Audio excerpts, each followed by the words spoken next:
What's up, everyone? Josh Weber here with my brother, Zach Weber, co-founders of Big Red Jelly. Today, we're going to be talking about AI. Hot topic, artificial intelligence. More specifically, we're going to be talking about what is AI, at least from our perspective. Should you embrace AI or be fearful of AI? Right? What's our opinion on maybe where AI is going to go? And then finally, number 3, getting more practical. How can you deploy AI? How can you use AI in your day-to-day life, in your business, in your marketing, in your content? And then maybe kind of a bonus at the end is, where do we think AI is going to be, right? How is it going to find its way into the business community and maybe specifically within agency life, if that makes sense. So Zach, question number 1, what is AI for those who are maybe a little bit new to the topic? Yeah, artificial intelligence, we're not going to get too technical into how that all works, but it is basically these platforms or tools that are coming out that can learn and progress and get better at what they do based on their training and experience, right?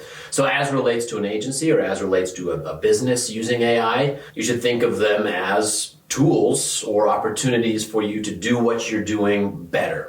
Right? 6 months ago, maybe even 3 months ago, people were saying, oh, AI is great, but it doesn't get you all the way. Now we're seeing AI will get you all the way, right, to what you need. It will outperform lawyers. It will outperform writers. It will outperform coders and developers. In some respects. In some respects. And so using these tools to become more efficient is how companies should understand or look at AI as relates to what they're doing. How do you see AI? What's Zach's opinion? I'm a client, I'm a business owner, I'm an entrepreneur. I say, Zach, how should I feel about AI?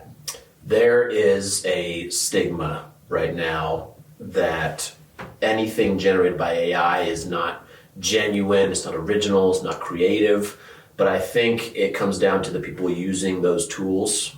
So an artist or a coder or a developer can use AI to be creative, right? And so it is an art form, being able to prompt AI. So my opinion as far as what is AI for me, I look at it as just another paint on someone's palette, right? Or it's another tool in the toolbox for somebody to use.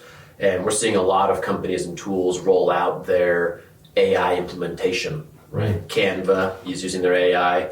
Generative fill with Photoshop and Adobe is obviously very hot, very popular right now. So these tools are going to continue to develop, and I look at it as an opportunity. I agree. And I'm going to take it one step further. Warning Josh's opinion, but if someone were to ask me, Josh, what's AI? I think it's like going from horseback to rocket fuel. I think people might say, well, it's obviously a step forward in technology. I'm just on the train. I'm of the school of thought that it is an exponential step forward, probably bigger than most people realize. And so to your point, it's like if I'm a graphic designer, if I'm a copywriter, I'm a web designer, I'm a developer, now I can 50, 100, 1000x my skills. When the internet came out, there were a lot of skeptics and there were a lot of people that embraced it. And people kind of forget a lot failed. A lot did not work, but one thing that the internet did do was it accelerated a lot of things forward. So it's like we're taking these skills that we already have, whether it's web development, whether it's copywriting, and you're adding rocket fuel to that thing. I just think we're kind of underestimating, or at least many people are, the exponential step forward that artificial intelligence potentially is going to have. What do you think about that? Oh yeah, it's going to be huge, and it's going to be a lot faster than I think a lot of people realize. So leading into kind of that next question is, should you embrace this technology?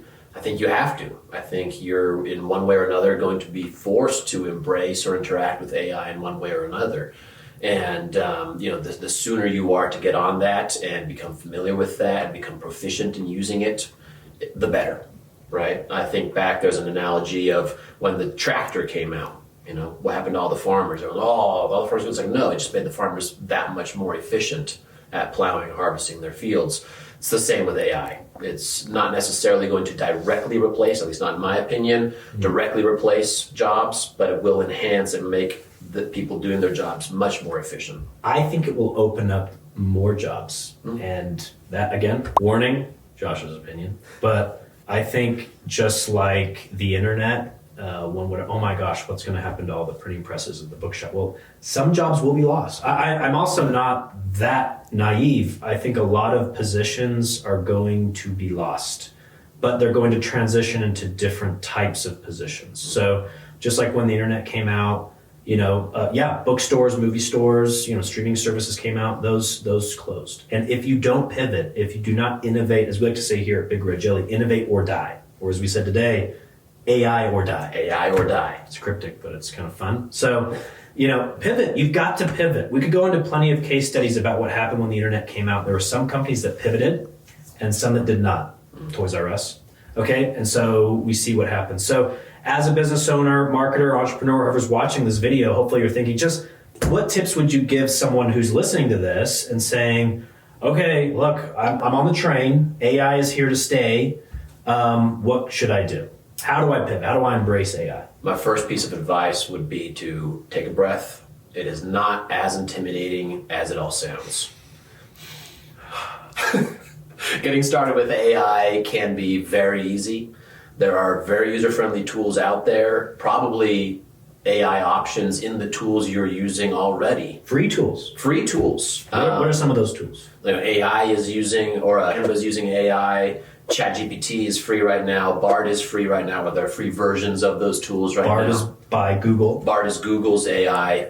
ChatGPT is owned by Microsoft now. So all of these tools are out there. They're accessible, and they're very easy to use. Easier than most people probably think. Where do you find ChatGPT? How does one get there? You go to, I don't even know. I just Google it. Open.ai.com. Shout out Michelle behind the scenes, open.ai.com or something like that. And my suggestion on that point, not to cut you off, is go talk to ChatGPT. But give it some interesting, give it a real, again, I know I'm speaking to those who maybe have never tried AI. We'll talk a little bit more in depth to those who've been around it, but give it a real simple task. Ask it to help you organize your schedule next week. Ask it to help you write up a better bio for your LinkedIn profile. Ask it to give you some research or some data on a subject that you've been interested in, and just start using AI, right?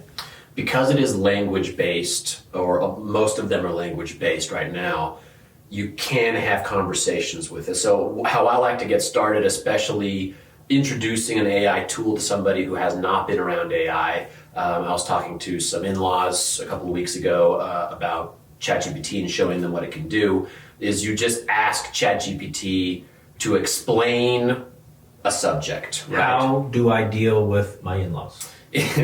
That could be one of them. No, I love my in-laws. But for example, I like to give it, you copy and paste a description or a blog post, and you just ask it to explain that thing, right? Or if there's a subject you're interested about, explain to me why you should prune your fruit trees, right? And it will explain it to you. And that's a great way just to get introduced to it and start interacting with it and seeing how it can learn from your inputs and kind of train itself on what you're looking for. And then from there, the possibilities are endless. If you're particularly passionate about something, or if you work in a pretty niched field, start to explore what these AI tools know about your field and can do in your field. And then start exploring, wow, what are those things that are time intensive that I don't want to do, but I need to do? And can I have ChatGPT do this for me, or another AI tool do this for me to make my life just easier? Last couple questions, we wrap up here, but before I move on to those questions, it's funny, a couple days ago, I was on Twitter and someone had reposted the clip of, who's the gentleman who hosts The Millionaire Show? Regis? Yeah. It was him and I think he was a news anchor at that time. Again, we'll put the link in the description or put the image up here. But it was 2000, the year that the iPhone came out, the first iPhone. And it was him talking to his partner, and he was not on the train and she was all on the train. And it's funny to hear him describe how ridiculous it is to have a phone with your calendar and notes and texting and music on it. And he was like, how ridiculous is this? Again, no offense to him, but it's interesting to go back through these exercises and go back and look at when we took major steps forward in technology and just try to be unbiased. If nothing else, be like, hey, I don't want to be all in and I don't want to be all out. Let me be skeptical but let me test it. And that's what we're saying here, right? So don't go invest everything you have into, the next AI startup that your friend approaches you about, but start using AI in your day-to-day and your week-to-week. So on that note, how have you been using or deploying at Big Ridge? How have we been using AI? Oh yeah, of course. We use AI to help us look at information in a new way. We use AI to help structure meeting notes or to take notes for us. We have AI note takers who will give us summaries and action items. Those things, again, that you need to do, but are time consuming and, can be somewhat annoying to do over and over again, day in, day out. We use AI to automate those tools for us. And so we use it like that. We use it to help us to brainstorm ideas or to analyze audiences. AI can be used for all of this, touching up photos, etc. Walk me through the chat that you created for Big Red Jelly.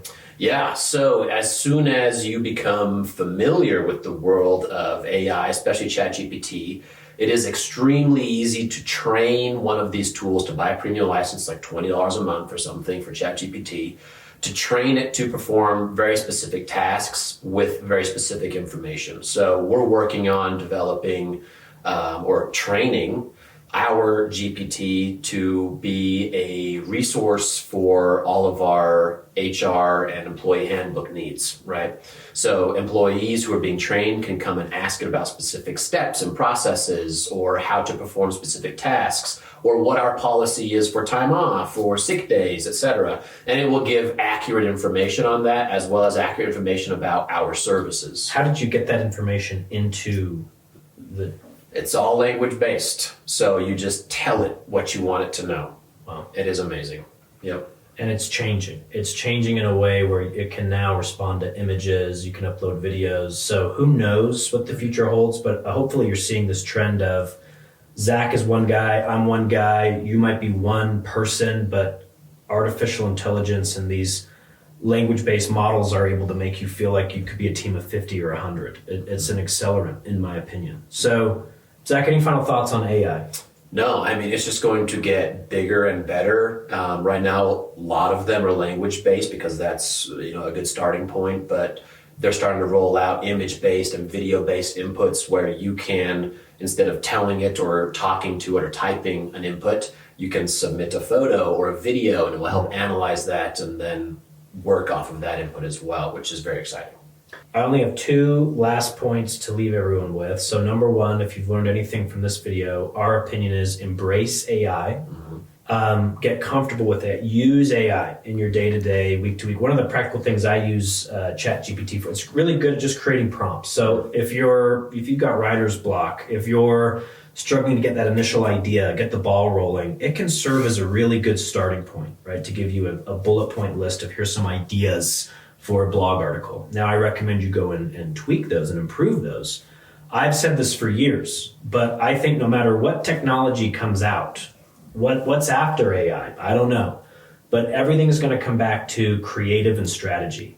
People are going to value creative and strategy. No matter how many chat GPTs are out there, there's always going to be a need for, hey, I need to know how to use this technology appropriately for my goals as a business owner. Therefore, creatives, designers, agencies that are out there, we think it's wise to position yourself accordingly. Don't be caught up into the commodity world and just pumping out content, creating widgets, if you will. You've got to position yourself as we are strategists and we're creative. We'll help you achieve your goals by using these technologies, whatever those are.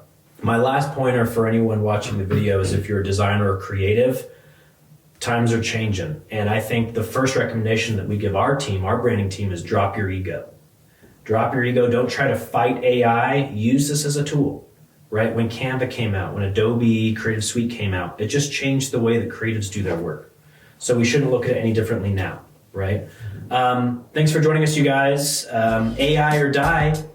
Innovate or die. Innovate or die. Thank you.